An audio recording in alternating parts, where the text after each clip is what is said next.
Welcome to episode 32 of Andromeda. A few of these wars are winding down, one of them's winding up. It's looking like the end of the world in Urmor's lands. Calum's saying that he would need to be part of a coalition to stand up against Helheim because he's picked a bad fight with Russ. And Russ is asking if he should move in and take some of Urmor's lands to prevent Helheim from having them, which he probably should. You don't necessarily need to ask for that. It's like, what is Urmor going to do, retaliate? And really is consoling him. It's okay. I lost too. So there aren't any actual battles among these, just raids. We'll go ahead and check out a couple of them. This one I suppose is a little more interesting because there's a Vanjarl thug with his hell-hearing buddy here and an Augur Elder on the line. Probably scripted to retreat. Yeah, sure enough. We'll go ahead and see if it got away in the retreat details. Let's see what these guys are doing. Looks like he's just scripted to cast spells here in the corner, which I mean works enough. Once they get into melee range, they've got to fight him and the hell-hearing in melee, which is no good. The Augur Elder did retreat successfully. And here's a raid that involves a Melkart. This is the one that we haven't seen yet, in action that is. Wearing a lightning spear, vine shield, black steel helmet, blue dragon scale mail, boots of the messenger, ring of regeneration, and amulet of resilience. Looks like just 6 substandard PD. Looks like it'll be casting blessing, phoenix power, fire shield, and incinerate.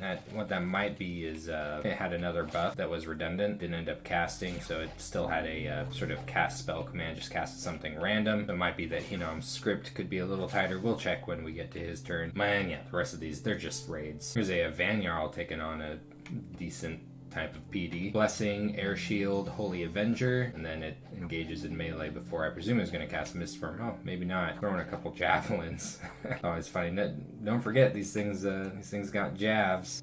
Amid all of this chaos, Urmor did find 8 Earth Gems. That's actually kind of a lot of Earth Gems for an event like that. And now it looks like, yeah, he's just preparing to become a city-state here. Like, with the way things are looking, it's probably going to be a while before Helheim can think about taking Urmor's capital. That was kind of funny in these situations where a player just stacks up a huge death ball on their capital, but their capital's all they have left. They get decent income on your capital, so they just, keep getting bigger the longer you leave them alone. It's a real pain in the butt. Looks like he stopped recruiting at Sarmatia, though. Maybe saving some of his his treasury for the inevitable upkeep on his remaining units. But yeah, will be funny to see how long this sticks around, or maybe if it does any damage to Helheim in the long run. Calum's going through some difficult times. He started this war against Russ, and it didn't turn out too well for him. And now Russ is giving him some pretty strong demands for a peace agreement. Ones honestly I think are a little too strong, especially considering that this is going on down in the south of his territory. Something Calum could probably honestly get away with is just recapturing this territory once Russ retreats from it. It's like with this war going on down here, is Russ really going to be able to shift his focus back on Calum? One of these battles is, I suppose, a little bit interesting. This is the one where Calum was trying to recapture it with a little group. I do wish he would find something better to use than area Seraphines for leading these, though that'd be a little difficult with his current fort situation. Russ actually has a decent amount of PD here. What is that? 15 PD, I think. And he moved his skin shifters back into this province, which I presume Calum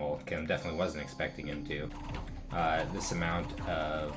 Wow, look at how quickly they get erased. Possibly would not have been enough for the PD here anyway. Russ did leave quite a bit. But now Calum's up to some weird stuff. He's moving a Eagle King over, wearing a winged helmet and earth boots. I think this might just be side searching right here. Over in Fungwood, as well as Troll Woods with another Eagle King. Oh yeah, I think it's definitely side searching that he has in mind at this point. Moving out his Pretender and an Adept of the Iron Order. I don't want to sound like I'm being nitpicky, though I guess I pretty technically am.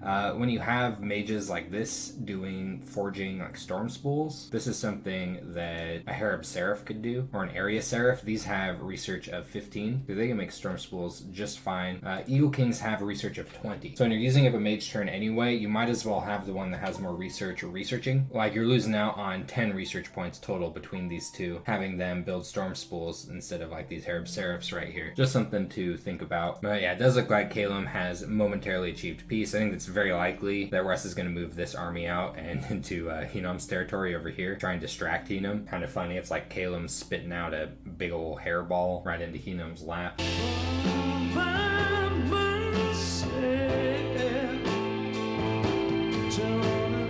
Helheim Rising, he did just reach enchantment 5. He's getting a hold of a lot of elemental wards at this stage. Pale Riders, which is one of my more preferred chaff spells when it comes to death gems, just because these things aren't too bad on top of being fairly mage turn efficient chaff. A decent amount of death gems, but in a lot of situations I think it's worth it. The big thing here is Horde of Skeletons though, one of the most notorious spells in the game. Pops up a whole bunch of long dead, which in certain scripting strategies can be really hard to deal with. Oh yeah, he's getting right to work on Pale Riders here, so I'm presuming that Helheim feels pretty similarly about the spell as I do. Sug Equipment, Owl Quill, Skull Mentor. So then, yeah, he's been making these from time to time, and they will ramp up his research very quickly. And now he's got 2 of these Van Jarls binding Storm Demons. These, along with the Demon Knights, are some of the more popular cross-path blood summons when it comes to units. Very shock resistant, naturally, ethereal, flying, in storms, dark vision, I mean it's a demon, and storm power 3, so its stats get a boost when a storm is up. Stats are generally fairly good. Its protection could use some work, though part of why it's not as big a deal with these is that these are meant as a sort of ranged unit, and that's their lightning attack. They've got 10 of these that do AoE shock damage, really nice attack. It's like having archers that shoot little lightning bolts. And then when they do run out of these and they start flying into melee, which is often where you start losing them, their melee attack is also pretty good, does a decent amount of shock damage, which since they already have a pretty decent base as far as their stats goes, getting some buffs onto these things make them a little bit harder to kill, and this will do plenty of work after they run out of lightning bolts. So really cool unit. That's why Helheim is going as far as to empower Van Jarls to summon them, and now he's going to try to put a siege down onto Saramatia, and he's moving over a whole bunch of Hellhirdings from Trollcanes. Oh man, I think I already mentioned this, but his prophet's diseased. That is a bummer. And I wonder if he's noticed he-gnome moving in on a bit of remorse territory here, because he's not sending a party from Nifel over into Fairy Forest. It might be just because he wants to make sure he has enough to siege down Saramatia's cap in case Saramatia's patrolling anything, or he might be afraid to run into that Melkart. His activity on this side of Ermor's lands is a little more limited. I mean, maybe he's worried about running into a big army sallying out of the capital here. Russ has received a message from Roya saying that Russ doesn't have to worry about repaying the gems that he was talking about, as he is likely out of the game, saying that Atlanta's going to have 4 underwater thrones soon. I don't know about 4, maybe 3. Take a little bit of work to get the one that's inland. So we've seen what's going on with Calum here. What we haven't seen yet are the he-gnome fights. Russ had a couple of bears sitting here with a Russian priest, a little bit of province defense, some Chud berserkers, not a whole lot against Attica the Melkart. This is his Astral Random, scripted to cast Blessing, Astral Shield, resist magic, and body ethereal before going into melee, which it very quickly routes those bears and moves on to the wolf tribe, which run right away from it. These things do have a fear bonus, so enemy units do have to take morale checks when fighting in melee. Pretty powerful, just going to get stronger as the game goes on, and he-gnome gets a hold of better tools in research and construction. And this is just a raid against PD, but we might as well check out the composition of the army that he-gnome is moving in with. He's brought quite a lot of slingers in with these armies, which I think is pretty interesting, as Russ's bears and skin shifters are definitely vulnerable to slings. Barely armored, if armored at all, between his sacreds. Had a couple of events up in Levandalon. This is the province that is way up in Calum's territory. False prophet, not really his problem up here. Found an animist hiding out in the woods like Yoda that was pressed into service under the threat of crucifixion, and now he has an N2 mage up here, a stealthy one at that. Has an Ivy Lord bonus, a little more relevant to Vine Ogres than Vine Men, I think, though he would need to be holding a Thistle Mace or something like that to make use of the bonus, as it is an N3 spell. Well, did it come with these wolves? What the heck? That's funny, because he's got some wolves, and he seems to be moving back with most of his forces to focus on maybe taking a big fight with he-gnome, though he is leaving a token force behind, maybe in case Calum decides to try and recapture some of this land up here, and otherwise is just continuing to lean into his bear factory. It's been working for him so far. Let's see if it will work against he-gnome's invasion. And he-gnome is going crazy with his site searching. It's getting a bit of a goodbye message from Aurelia, still piling up the blood slaves, and sure enough is moving a siege onto Tricia. Big long line of mostly Dawnguard with some Earth random Amis scripted to cast Legions of Steel. Going to attempt to knock out Fairy Forest here with his Milkart. Is actually pulling this Milkart back, I think in case it runs into more Sacreds than it is capable of dealing with by itself, and is reinforcing this army here with Burn Them All, the fire random Ami scripted to cast Flaming Arrows. So he is bringing this in after all. What is that he found? Oh yeah, Demon Bane. So cool. Now, this is something I don't see that often. He's actually casting a Bowl of Blood, which is a remote sight searching spell for blood. Don't see that one as commonly because blood sights are kind of rare compared to other magic sights. Oh yeah, doing it in a few places. Forge Flesh Eater, nice. Flesh Eaters are really cool magic weapons that allow whoever's holding it to go berserk. Looks like he's making a couple of them, maybe thinking about slapping them onto his Milkarts. And we'll see what he's found in his sight searching this turn. Smoke Forest for fire and air gems. A Bronze Pillar for fire gems. A Cypress Forest for nature and air gems. And that's all. So nowhere near as productive as the last turn as far as his remote sight searching goes. He did, funnily enough, scry on what's going on in Rilia's capital, as well as what's going on Tricia. Atlantis has received a message from Calum saying that he wasn't quite able to climb over Russ's Bless, and he's giving some water gems to Atlantis in preparation for a potential future war against Helheim. Throwing him down 20 water gems, saying that it would be nice if Atlantis gave him some earth gems, if he had any to spare. Rilia saying, no, I didn't even kill any PD. Well, yeah, I mean, you didn't even send it in with any gems, or I think even much of a script. Probably could have done quite a bit of damage, actually, with some gems in a script. Rilia is also letting Atlantis know that Helheim is looking pretty strong, according to some of the other players. Had some funny battles this turn. All these are kind of funny, actually. There's Atlantis trying to take the swamp next to Russ's lands with a little group right here, but this Coral Commander scripted to retreat. So, whoopsie. Let's see if the retreat details are like. And he lost a couple of units. And here is him attempting to raid with a Basalt King. Earth Power, Quicken Self, Iron Skin,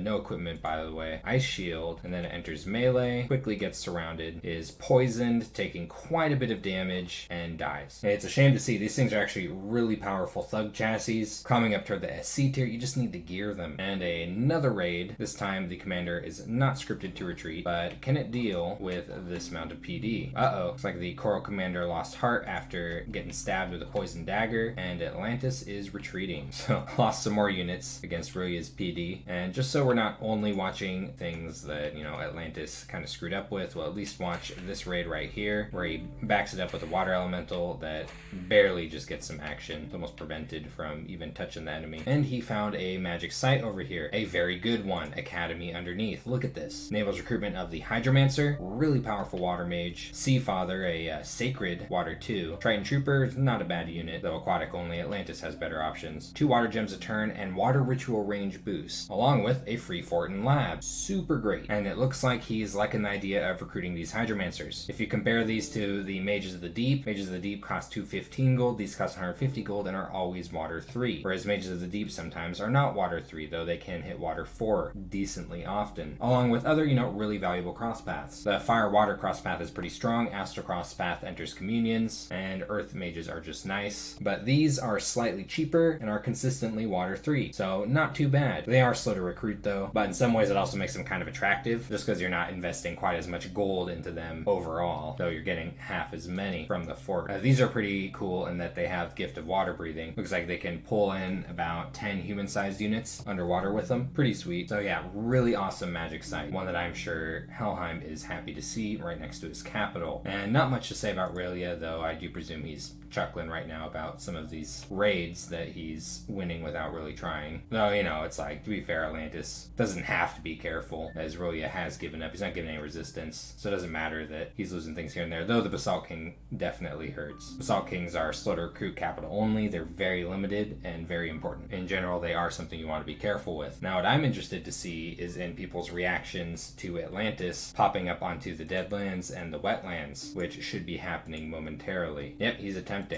Got this little party. This one's not set to retreat this time, so it should be fine. And this here probably will be enough. So we'll see if Helheim is going to put up with Atlantis having territory here, and if Russ and he-gnome are going to put up with Atlantis having territory here. Something we very well may find out in the next episode. I'll see you there.